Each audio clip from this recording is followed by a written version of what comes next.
Okay. Let's see here. Is the microphone working? Why does it not appear to be working again?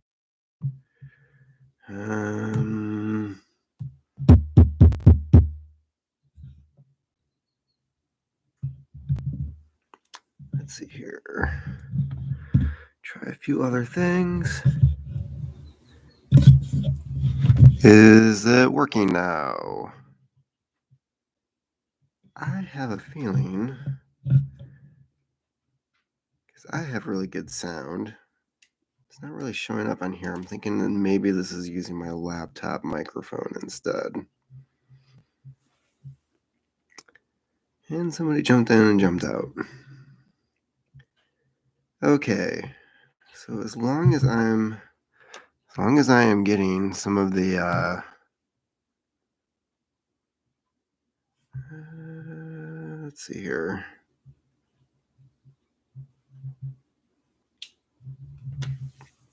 All right, a minute into this, it looks like I have audio, so I'm just going to continue. And this is my second attempt at doing this live stream. First one, the audio seemed to have cut out like 30 seconds into it. And if I'm reading this at the bottom correctly, there should be audio. So hopefully that is taken care of.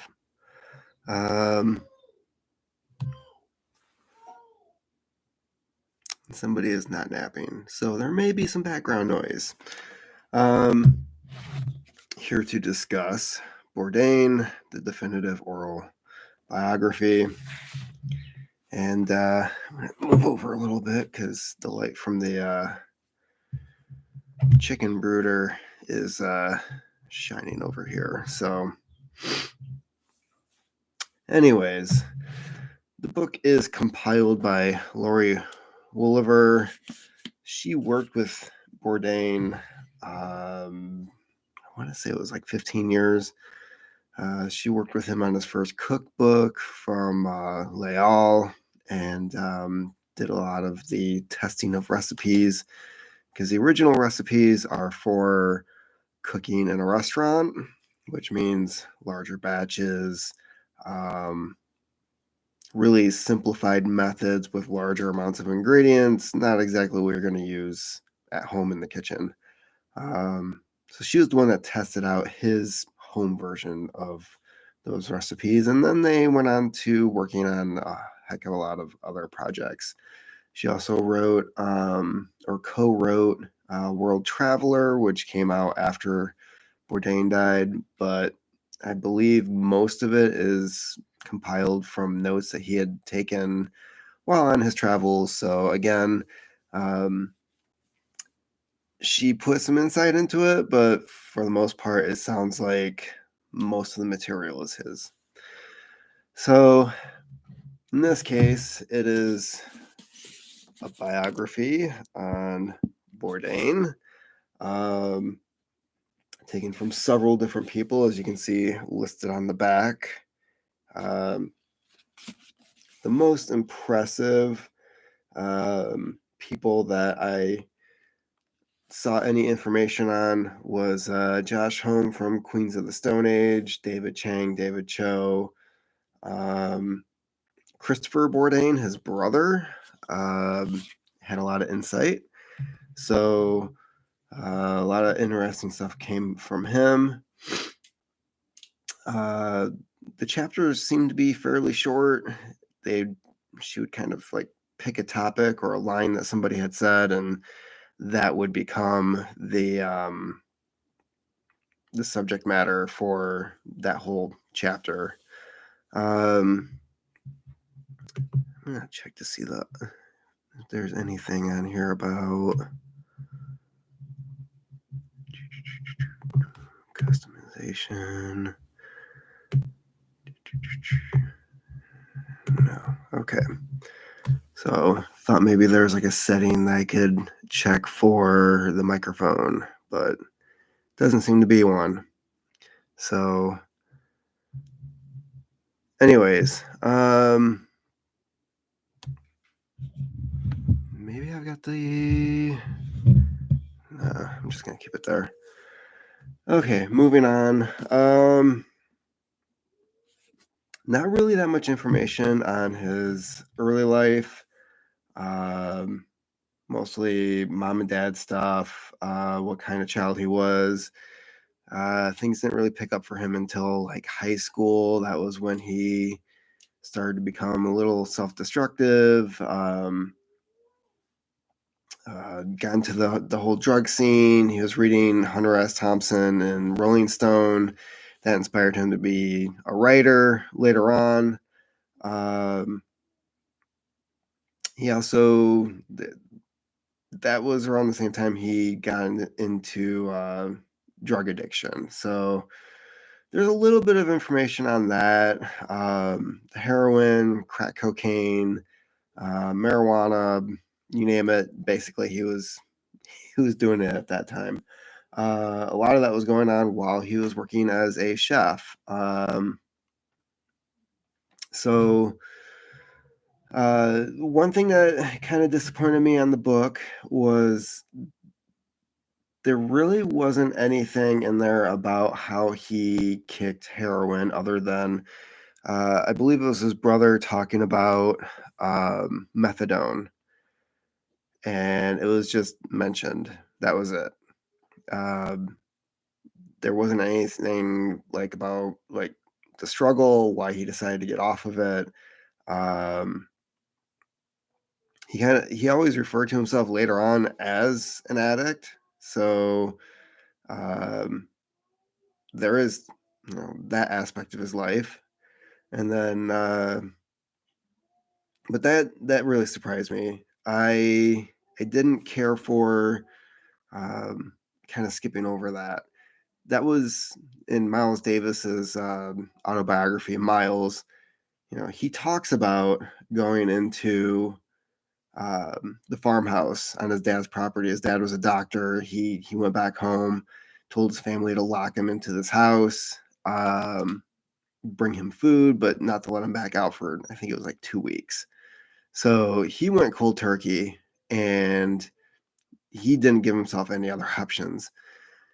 That was Miles Davis realizing he had to get off of heroin and how he did it. So that was his story, and it's kind of like one of those heroic accomplishments of like I need to do this, otherwise I'm gonna die. He overcomes it, and we don't get that with Bourdain. Um, it's more like his story primarily starts with he writes two books, Bone in the Throat and Gone Bamboo. Both of them are considered good. I've read them both. They just there wasn't a lot of promotion. Nobody knew who this guy was, who was a chef, a cook, in his daytime job. Because of those jobs or those books, he ended up getting a writing gig for Robert De Niro to work on this movie that was never made. But he was getting paid. He was meeting with people. The movie that the person the movie was going to be based on, like at the last minute, bailed on the project. So, but at the same time, he didn't really like working on it anyways. And this was before Kitchen Confidential, so he was already like kind of moving up in the writing world. And then he wrote this article for it was supposed to be like a free newsletter in New York. They didn't publish it, so he sent it to the New Yorker. They published it, and next thing you know, he's got a book deal, and he writes Kitchen Confidential, and the rest of the story takes on after that. Uh, and if you're watching this, if you're a fan of Bourdain, you already know all this stuff. So, are there any juicy bits? There are. It's that there's a lot of recognition as to like how he changed over the years when he was initially doing a cook's tour. Um, his marriage with Nancy was falling apart, his first wife. Um, he had this mentality of like, I can't believe any of this is happening. When is it going to end? He always had a feeling like it was just going to abruptly end. That he was on this fantastic ride and eventually the roller coaster was going to stop. And so he he ended up going from like, enjoying the ride to basically like dreading working on the television projects. That was something that they brought out where if things weren't going right, he would just go off the rails. Especially after he had a kid. There was the desire to be at home with her, but then when he's at home, he wanted to be on the road. He talked a bit with Josh Home about that, and there was a lot of like little pieces that were kind of brought together. Like he did a show in Berlin, I believe it was, and Queens of the Stone Age was performing there, and like when they weren't filming the show, he decided to go to the concert, and from going to the concert, he was able to meet the band. And immediately, they both knew that they wanted to do something together. So, of course, they ended up doing a couple of episodes of, I think it was No Reservations, together as uh, a cool project. Um, there was, I can't remember what it was called now. There was a get together, I believe it was in Tokyo, of like all these different chefs, up and coming, like big name chefs. David Chang was there along with, I forget the other guy's name. He wasn't in the book though. Um, anyways, him and David Chang ended up connecting, and man, there was a lot that they didn't go into. There was because David Chang, Mind of a Chef, which Bourdain also worked on, that wasn't mentioned in the book. Because he put that project together. That was David Chang's first um, real appearance on TV for the most part. Um, but that was a result of it. And then there's a bunch of other stuff that happened. And I felt like David Chang, David Cho, um, a lot of these people had some pretty interesting and honest things to say about Bourdain. Um, but what bugged me about the book uh, was the number of people who would start out by saying, "Oh, he was brilliant." They all used the same word, and I don't know if this was like something that they were just told or trained to do when they were working with him. Um, if they're still in the mode of like, I have to kiss his ass or he's going to like beat me. I don't know. Um, but I'd say the first third of the book, whenever they're talking about the show, his writing, um, any of that kind of stuff, they would start out by saying, "Oh, he was just brilliant. His ideas were brilliant. His writing was brilliant." And it got really old, and I felt like a lot of those, like once I read that, I was just like, "Oh, this is all just fake. It's crap."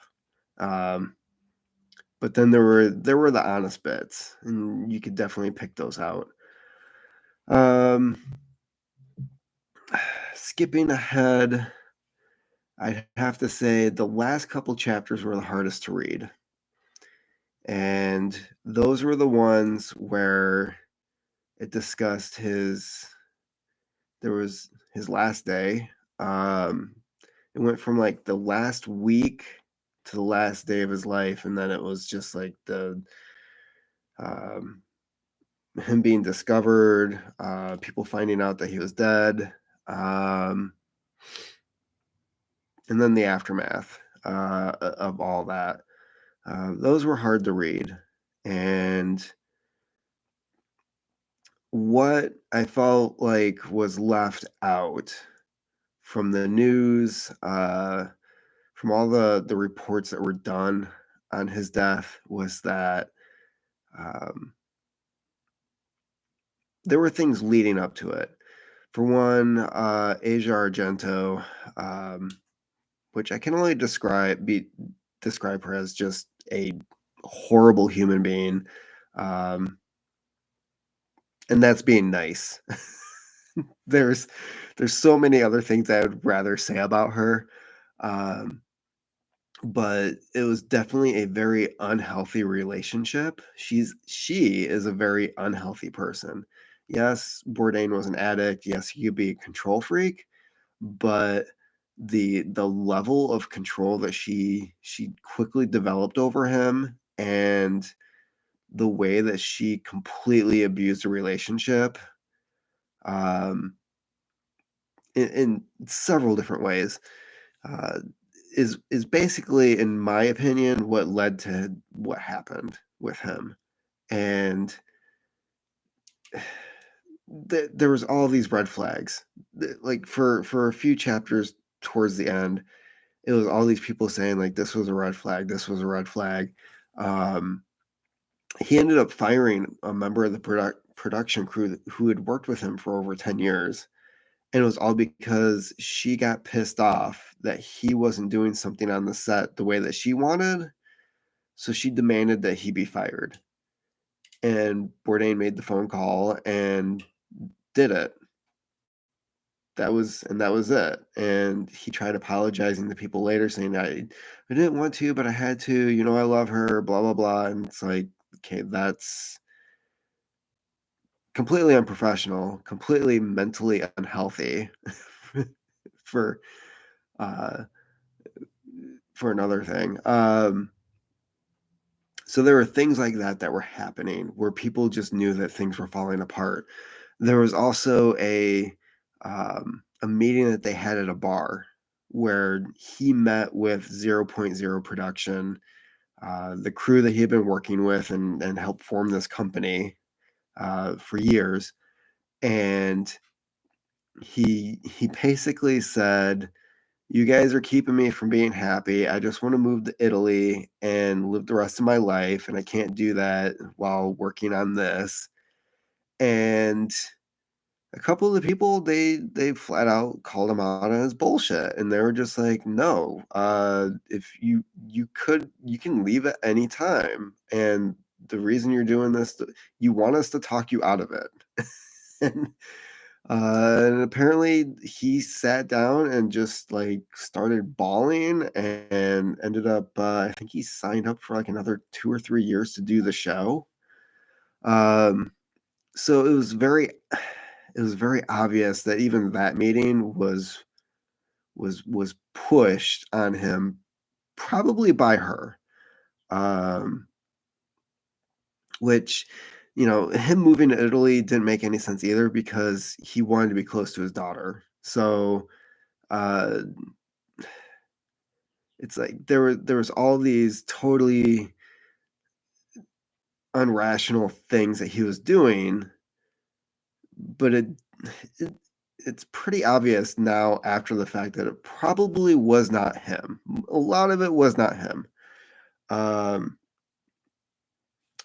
the day before he died, one of the interviews said that he was on the set, they were filming, and when they were in between shots, he was off to the side flipping through one of the tabloid magazines that had photos of Asia Argento with the young guy that she was cheating on Tony with. And, you know, they're trying to convince him that, oh, you know, it's a tabloid, they're turning it into something that it's not. And, you know, why would you read that garbage? Hello, viewer. I hope the feed keeps going. Discussing the book, Bourdain, and you're gone. So either the freaking audio is not working, or I have a really bad feed. So I'm gonna keep going. Just finish this, And I swear to God, if I lose another 45 minutes of crap with like no audio, I'm going to be horribly pissed and just never freaking try this again. Because everything sounds fine. Everything. Yep. Okay. Looks like I have a viewer again. If you have any questions, post them in the chat and I will get to them. So, anyways, the book definitely makes an argument for her being, if not the main reason why he committed suicide, referring to the pictures of her being with somebody else, his mental state the day before it happened. And this was something that I had assumed early on. And unfortunately, with all of and he was known for making comments about suicide years before this happened. His book Medium Raw, he talks about being suicidal when he was dating the rich. He never said who it was. It was this rich girl who was a cocaine addict, and she was always putting him in these horrible situations. Anyways, so like years ago, he was talking about being suicidal, and he would make jokes on the show about it, but that really didn't come up in the book. So, um,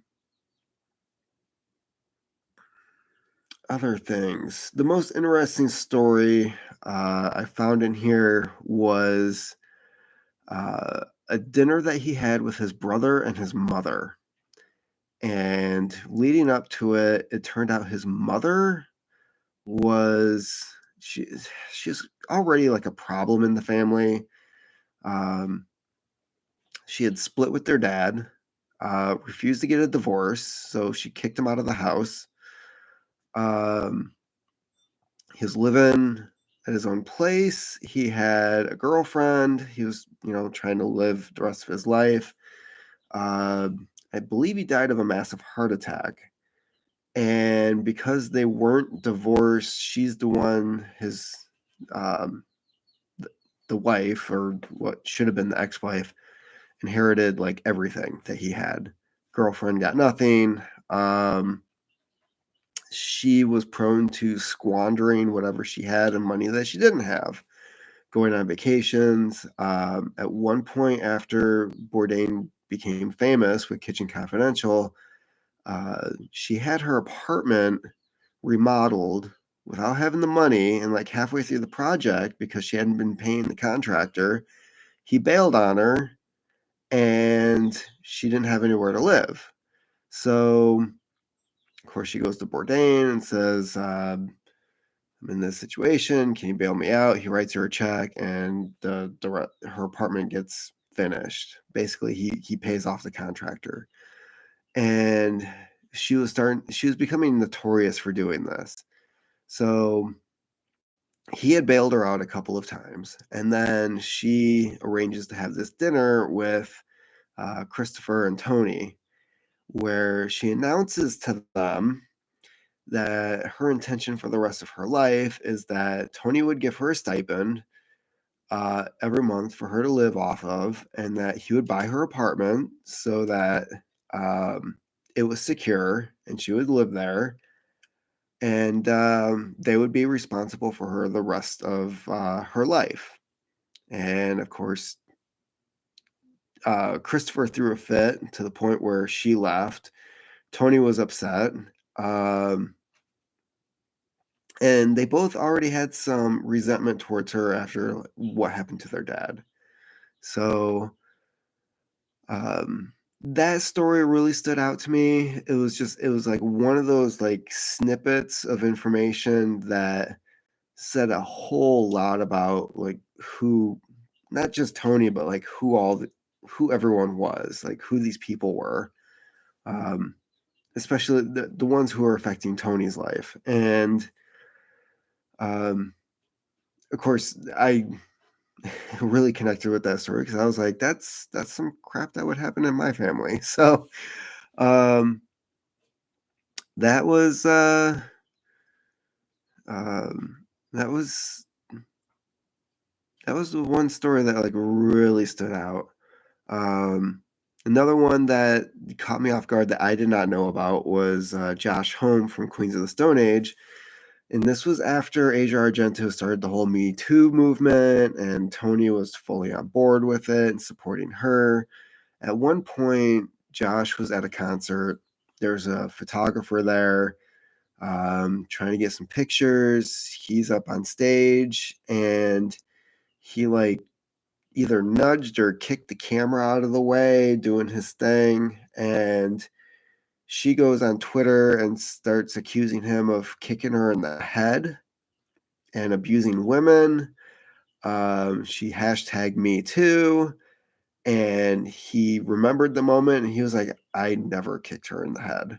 And so then Tony messages him, doesn't call him, but sends him a message saying, like, you need to apologize and you need to do it now. And these people aren't messing around. They're gonna mess with your life. They're gonna mess with my life. Um, and that really stood out to Josh because he was like, we've been friends for years. Why wouldn't you call me to get my side of the story or find out what's going on? And instead, Tony completely sided with the Me Too movement, regardless of whether or not the story was true. And that created a big rift between those two. So, again, another situation where Asia Argento is isolating Tony from his friends, the people that he knows best, and how unhealthy that relationship was. Um,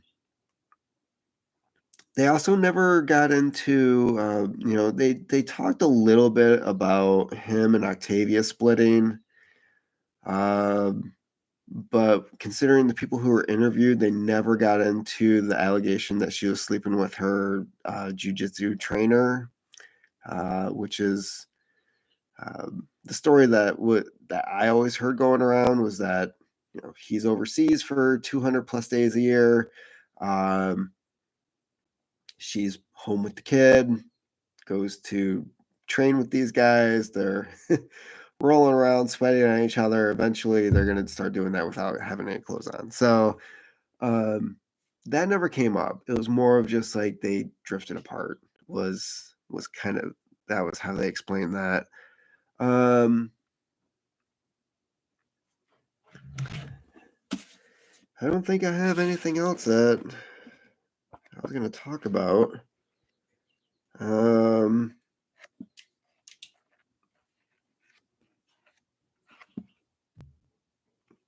I was surprised that there really wasn't anything by Lori Woolever except for the introduction, but considering that she was the one doing the interviews, I guess her writing her own interview would just kind of be awkward.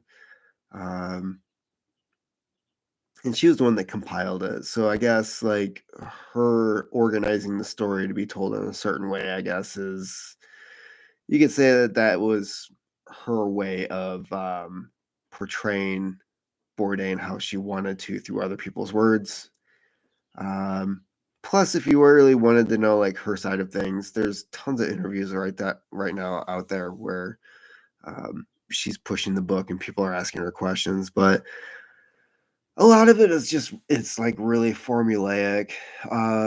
The best one that you could check out though was on the Joe Rogan podcast where she's talking to him for like 3 hours. So that was not like the normal 5 minute snip of like, I have a book out. This is how I knew Tony. Here's the story that I've told 20 times. Um, no, they were both sharing stories. It started out kind of sad, but then it was like them just like sharing memories and recollections and the different projects like the Roadrunner movie, this book, obviously, World Traveler, the other one that she worked on with him, the different projects that she did. I ended up learning a lot about her specifically and her relationship with Tony through that interview. So if you get a chance, check that out. Of course, it's only on Spotify, so you're not going to find it on YouTube. Um, but that's about it. Um, about a half hour in. I was hoping to have some people pop in and ask some questions, but I'm guessing that's not going to happen. It's not like I announced I was going to do this. I just thought I'd give it another go. And then as soon as I'm done with this, it should pop up on YouTube. And there should be some audio. It looks like it's still working. That was my main problem last time. So maybe that's fixed. I don't know. Let's find out. In the meantime, keep on typing.